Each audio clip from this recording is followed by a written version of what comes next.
In 2014, a new term entered the economic lexicon, the zombie town. These were places deemed destined to die from the pressure of modern market forces, dead but still walking, waiting for the last residents to follow the work to the cities. For many, that prophecy now looks like an observation of reality.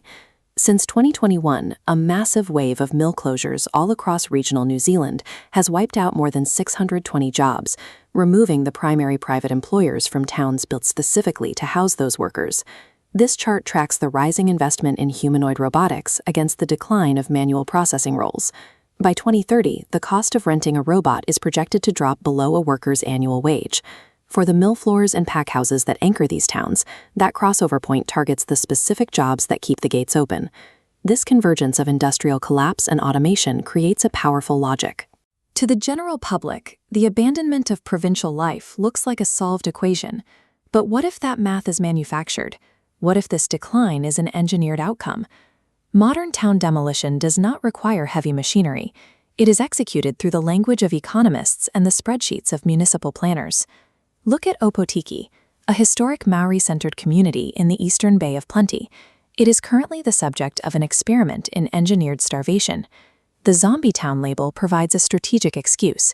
It allows a council to withdraw investment and services, then blame the resulting decline on the inevitable tide of history.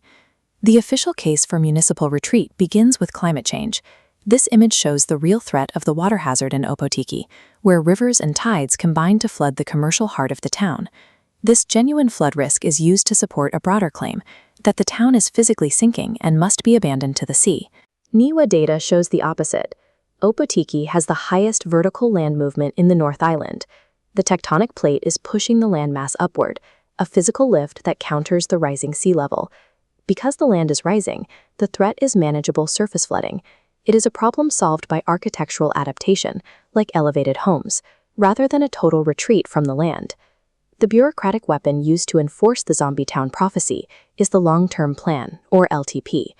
This page of the LTP defines the historic town as an aspirational district service center, promising growth. But the budget strategy on the same page reveals the opposite intent. The council is pulling back services and deferring investment in the town's immediate future. The impact of this withdrawal is immediate. Property values have stalled at around $534,000, deterring owner-occupiers and allowing the town center to be dominated by absentee-owned rentals. Municipal starvation creates the specific symptoms of a dying town. This decline is a self-fulfilling policy choice. If public infrastructure money is being withheld from the town center, we have to ask where those funds are going. The answer is Hukutaya, a project redirecting ratepayer funds to unlock rural greenfield development for a small group of private landowners. This diagram shows the financial asymmetry. While the historic town center carries the environmental and financial risk, the Hukutaya developers are shielded from rate increases until their land is built upon. This is a modern form of land confiscation. Using spreadsheets and planning documents produces the same displacement as historic colonial seizures. In Te Ao Maori, you cannot separate the people from the land or the economy. Treating them as disconnected columns in a budget is an act of cultural harm. A resilient alternative already exists, and it is being ignored: the geothermal taonga beneath Kawerau.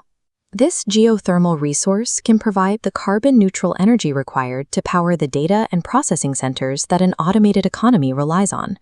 The community vision includes retrofitting the town center to host essential health services, specialized care, and traditional Rongoa medicine.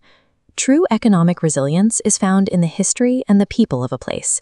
It is built by investing in existing assets rather than subsidizing empty plots of land.